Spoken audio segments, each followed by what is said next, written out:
Hey, it's ya boy.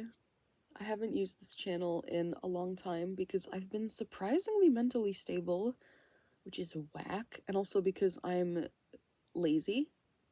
Like, so lazy. I had therapy today, and I had kind of a breakthrough that I don't want to forget, and that I also kind of want to share as like another follow-up to the extreme death paranoia videos. This isn't something I acquired through trauma. Like, some of my, if not my earliest memory, is me having a panic attack about not wanting to die and feeling like I'm gonna die. And just my whole life, I've been chased by these premonition-y feelings of death being close behind, especially when, like, after good things happen or something important happens. It's like, oh, cool, they'll remember this when I die. Or, it's like that. Mental illness, ain't it? So in therapy today, I was talking about how I just finished a show in New York City where I was living in New York City for almost 3 months, and every single day was mentally and physically exhilarating. It was a really good musical I was a part of. And now that I'm home all of a sudden and I have no schedule and it's just me, of course, it's all gonna come crawling back a little bit.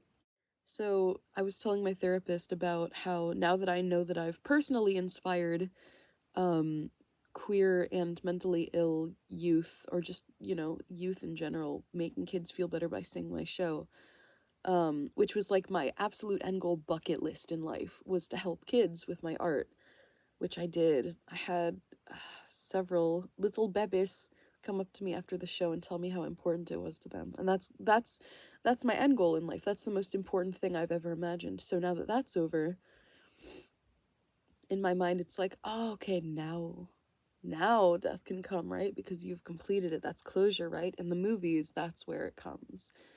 So I was talking to my therapist about this, and she said, well, if that was true, if these premonitions were true, you would have died 1,000 times by now, right?